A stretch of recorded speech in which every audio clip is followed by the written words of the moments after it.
Habari mpenzi mfuatiliaji wa Lugomel Atlas, nipende kukusalimu asalamu alaikum na Bwana Yesu asifiwe, lakini pia nipende kukutakia heri ya mfungo mtukufu wa Ramadhan, bila kusahau heri ya mfungo mtukufu wa Kwaresma. Katika siku ya leo tunakuja kuelezea na kutafsiri juu ya ile kauli aliyotoa Rais Donald Trump kuelekea kwa upande wa pili wa vimbari kama sehemu ya kuwapatia ukomo wa muda wa kufanya maamuzi yaliyo sahihi katika kile kinachoitwa deal baina ya Washington na Tehran.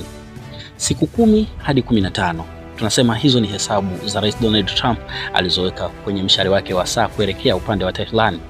Na hiyo ni kuanzia Februari 19 ambapo Rais Donald Trump mbele ya vyombo vya habari na mbele ya kamera za waandishi wa habari lukuki anautangazia ulimwengu kuhusu kufahamika kwa hatima ya mvutano baina ya Washington na Tehran. Katika jicho la uchumi, kauli yake tu tayari imeshakuwa na madhara, kwani ndani ya siku moja baada ya kutoa kauli yake, soko la hisa la ulimwengu limeonekana kupaniki na kuporomoka. Sio tu kuporomoka, linaonekana kuyumba zaidi hapo kabla ya siku 15 au siku 10 hadi 15 alizozitoa Rais Donald Trump.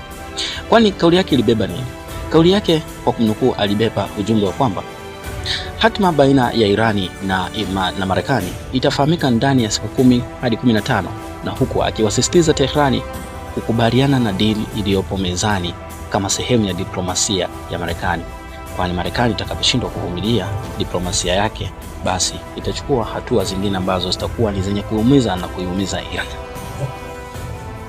Siku 10 hadi 15, kiufupi hiyo sio lugha ya kidiplomasia, bali Trump ameutangazia ulimwengu na kuweka wazi kwa taifa lenye uchumi mkubwa zaidi duniani, lakini pia bila kusahau taifa lenye jeshi bora na jeshi lenye nguvu zaidi duniani katika historia ya karne kadhaa, imeweka ukomo, imeweka deadline ya muda juu ya uwezekano wa kuishambulia taifa lililo chini ya vikwazo zaidi ya miongo minne, ukomo ambao hatima yake mpaka sasa imebakia kuwa fumbo. Rais Donald Trump katika kauli zake anamaanisha ni kwamba Marekani inahitaji kufanya mashambulizi kwa Irani, mashambulizi yakiwa na malengo ya kuilazimisha Jamhuri ya Mapinduzi ya Kiislamu ya Irani kukubali mbele za umma kuachana na programu yake ya nyuklia, lakini pia kuachana na mpango wa uzalishaji wa makombora ya masafa mafupi, masafa ya kati na masafa marefu. Lakini malengo ya pili ya utawala wa Washington ni kung'oa utawala wa Ayatollah Ali Khamenei, kwani utawala huo umeonekana kama mwiba mchungu pale Mashariki ya Kati. Hatua kwa hatua, wachambuzi mbalimbali na wafuatiliaji wa masuala ya kivita duniani wanazidi kuchambua mfumo utakaoweza kutumika, na wakitabiri kwamba shambulio la kwanza litaweza kufanyika siku ya kwanza ambayo Rais Donald Trump ataidhinisha na kubariki vikosi vya Marekani kuishambulia Irani kwenye vituo vyake vyote vya kijeshi na maeneo muhimu ya kiutawala. Na kama Irani itaendelea kupinga na kuonyesha jeuri ya kutokusalimu amri mbele ya utawala wa Washington, basi Marekani itazidisha mashambulizi yake, mashambulizi ambayo yataonekana ni mashambulizi makali zaidi, kuifanya Iran kupiga magoti mbele ya Washington, kitu ambacho pia wachambuzi wanaona inawezekana, lakini kwa utawala wa Iran ambao umeweza kujijenga kwa miongo karibia 4 itakuwa ngumu.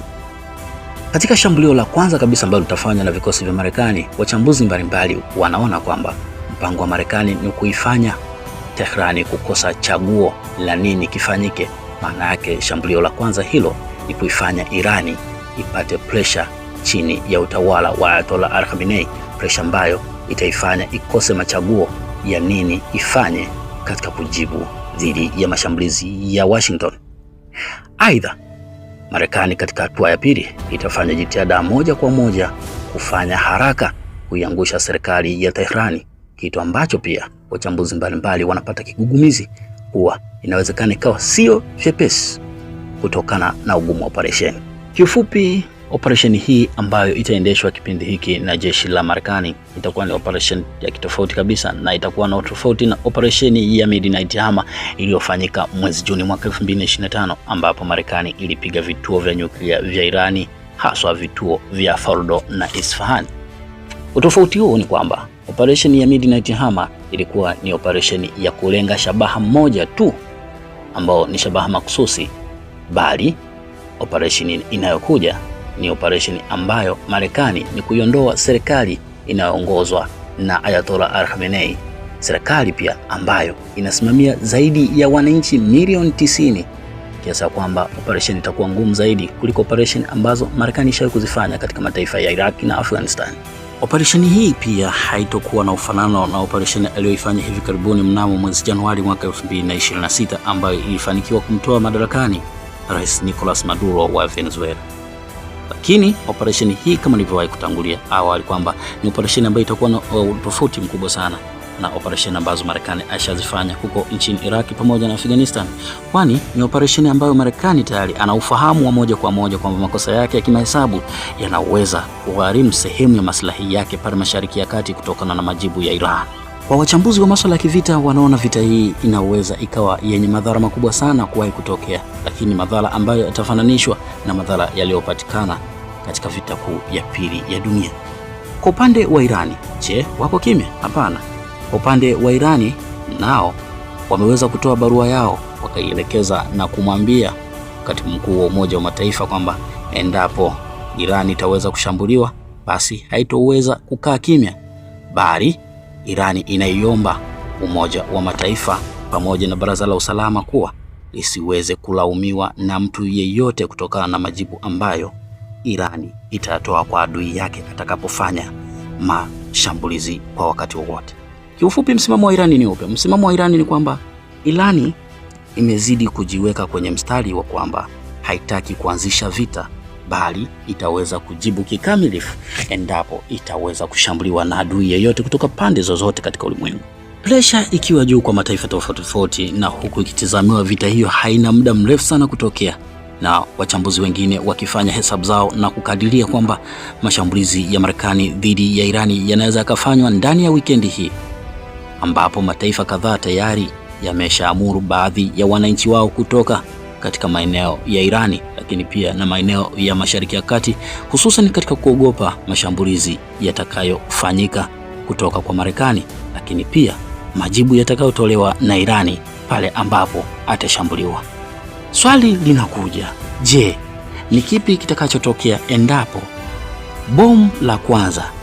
likadondoka kwenye ardhi ya Irani na bomu hilo limerushwa na Marekani? Majibu tunayo. Kaa pamoja nasi. Kiufupi, nadharia ya mchezo huo wa kamari ya vita na Irani iko hivi: endapo Marekani itafanya mashambulizi yake ya kwanza kwa Irani, haswa kwenye vituo vyake vya kijeshi na maeneo ya kiutawala, na mashambulizi hayo yasiwe yenye madhara makubwa sana kwa Irani, basi itaipa nguvu Irani kukuna pua lake kwa ukali wa damu, ukali ambao utakuwa toshelevu kuumiza na kuharibu malengo ya adui yake kama sehemu ya kujibu au kufanya retaliation. Lakini kama Marekani itafanikiwa kwa operesheni yake ya kwanza kabisa au kwa shambulio lake la kwanza kabisa, basi ni cheko na chereko kubwa sana kwa Rais Donald Trump pamoja na Israeli. Ila angalizo, endapo Marekani itashindwa kufanya shambulio lake la kwanza kabisa kwa ufasaha, basi majibizano ya kimashambulizi yatakuwa yenye kuumiza kwa pande zote mbili, hususan kwa miundombinu yote ya utawala wa Irani na vikosi vya jeshi, lakini pia kwa upande wa Marekani na maslahi yake pale Mashariki ya Kati. Kiufupi, mchezo huu sio mwepesi, na hususan kwa Marekani kukamilisha operesheni ya kung'oa utawala wa Ayatollah Al-Khamenei pasina madhara yoyote yale, na huku Irani ishaweka wazi juu ya kitakachoweza kutokea na kuto kulaumiwa kutokana na majibu yatakayoweza kutolewa na upande wa Tehran. Kwa hakika Irani imesisitiza kwamba mashambulizi yake kwa adui yatakuwa ya haraka na yenye mwendelezo wa uhakika, na haswa katika kulenga asset zote za Marekani pale Mashariki ya Kati. Kiufupi, historia inaonyesha Irani inaweza kujibu mashambulizi ya Marekani kwa kulenga shabaha zenye maslahi ya Marekani pamoja na uwekezaji pale Mashariki ya Kati, hususan upande wa Ghuba. Katika kukamilisha historia, Januari 20, 2020, Irani ilishambulia Marekani kwenye kambi yake ya kijeshi Al-Asad iliyoko nchini Iraq kama sehemu ya kujibu kile ambacho Marekani alikifanya kumuua Qasem Soleimani. Lakini Juni 2025, Irani ilipiga Marekani kwenye kambi yake ya Al-Udeid iliyoko nchini Qatar kama sehemu ya kujibu shambulio lake lililofanyika kwenye vituo vya kurutubisha nyuklia vya Isfahan na Fordo. Kiufupi, historia inaonyesha Marekani anapoipiga Irani, basi lazima Irani ajibu mapigo moja kwa moja na kwa wakati sahihi, na hiyo inabaki kama fakti ya nguvu ya Irani dhidi ya chokochoko za Marekani. Na uzuri ni kwamba ubora aliokuwa nao Irani kabla ya vita ya Israeli iliyopiganwa mwezi Juni mwaka 2025 ni ubora tofauti alionao kwa mwaka 2026 mwezi Februari. Kwani ukichukulia mfano ubora wa kombora la Fatah hypersonic missile ambalo liliweza kupenya kwenye mifumo ya ulinzi ya Israeli ya Iron Dome na David Sling, ulikuwa ni wa kawaida, tofauti na ubora ambao jeshi la Irani imefanya uboreshaji wa kombora hilo. Lakini pia uwepo wa mifumo ya ulinzi ambayo imetapakaa karibia nchi nzima, mifumo ya ulinzi ya kisasa ambayo Irani imeweza kuipata hivi karibuni kutoka China, inazidi kuiboresha Irani katika uwanda mpana wa kuweza kupigana vita na Marekani. Lakini pia bila kusahau ushirika wa Urusi kwa upande wa jeshi la maji, kwani uwepo wa Urusi katika Bandar Abbas kama sehemu ya mazoezi ya pamoja ni sehemu ya kuboresha mifumo ya jeshi la Irani katika sekta ya vikosi vya maji. Hivyo madhara ya vita baina ya Irani na Marekani kwa mwaka 2026 yanaweza yakabaki kama alama kubwa sana, alama ambayo inaweza ikatambulisha ukubwa na ubora wa jeshi la Marekani katika kutawala mataifa mengine